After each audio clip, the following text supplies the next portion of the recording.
Hello, this is Dave with Stupid Things Employers Do and what we can learn from them. Let's talk about instructional design, specifically PeopleSafe's instructional design. PeopleSafe? What's that, you might ask? Well, PeopleSafe 360 is a new name for Telios Studios and Telios Teaches, because it's about making people safe. All of them, from everything, so 360. But not all instructional design is put together with this lofty goal in mind. In fact, some training follows more of a do as I say and not as I do methodology to training. And as every hippie term homeschool mom knows, that works just fine until her daughter finds those photos from Woodstock. So, for example, a good instructional designer might want to avoid explaining to her coworkers that she's not capable of being racist because her baby daddy is brown. But David, are you allowed to joke about baby daddies? I mean, that's basically, allegedly, how it happened. We have a supervisor claiming she can't be racist because she has a biracial child. And while it could just as easily be an adoption type situation, the argument remains just really stupid. The point is, if that's what happened, these people are, in my opinion, clueless. Here's the allegation. We got the supervisor, let's call her Samantha, and she worked at an organization that certifies HR professionals and sells workplace compliance training to employers around the world. So let's call it LogSpec Incorporated. Anyway, Samantha got accused of micromanaging her black and brown employees and holding them to different standards. And when pressed on it, this "I'm not a racist, my child is brown" defense allegedly was her go-to reasoning. Of course, that could only take her so far. So sometime between the second and 12th allegation, Samantha decided to take matters into her own hands and get rid of the squeaky wheel, who we shall name Tammy, by imposing a rigid deadline on the poor girl. One which, according to LogSpec Incorporated, she subsequently failed to meet. Meanwhile, meet Sholmes. Not his real name either. He's an investigator, by which I mean he's a poor schmuck with the investigative experience of a potato who was assigned to look into the original complaint.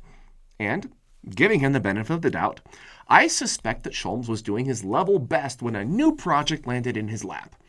Build the termination case for Tammy. The girl whose racial discrimination complaint Sholmes had been investigating. So, allegedly, Sholmes did exactly that. He helped build the case to fire the alleged victim he was investigating.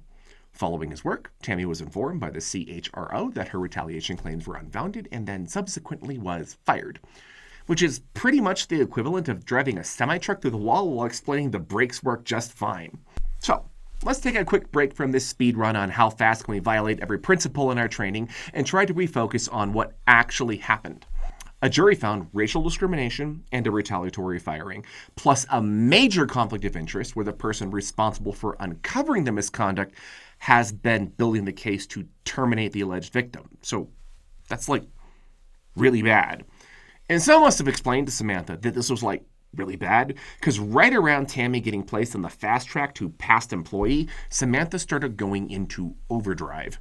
See, prior to this, Samantha allegedly hadn't fired anyone for failing to meet deadlines, nor had she imposed deadlines quite so strict as she had with Tammy. In fact, Tammy had only dubiously missed the deadline. She turned in the work, except for just one task that was partially incomplete because of a non-responsive vendor. So that starts to look a lot like Samantha changed the standards because Tammy complained. That's retaliation. The thing that Tammy wasn't supposed to be worried about? As an aside, the attorneys think I should drill this home.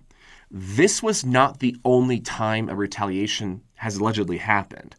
Another employee, let's call her Portia Lynn, corroborated Tammy's complaints in a group meeting and was subsequently fired, meaning it's probably not just a one-off offense here. So anyways, this went to trial. Before it did, LogSpec Incorporated tried to argue its position as a subject matter expert should not have any bearing on the case. And as you can imagine, it's not important whether we should have known better. That argument went the way of a lead balloon. The judge determined that their expertise was, in fact, integral to the circumstances.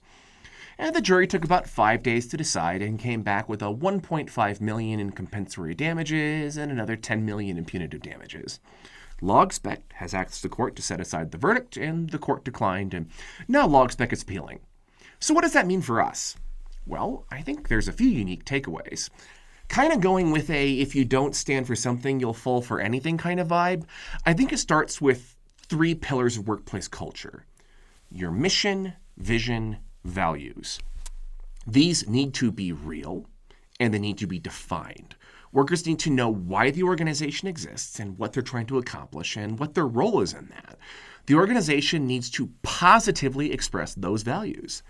The crux of what happened at LogSpec Incorporated is that the values they professed in their training were not reflected in how supervisors treated employees, nor how the leadership responded to cries for help. Having a workplace where the day-to-day expresses the values of the company could have helped inoculate them against this kind of misconduct to begin with. Thanks for listening, and I'll see you next time.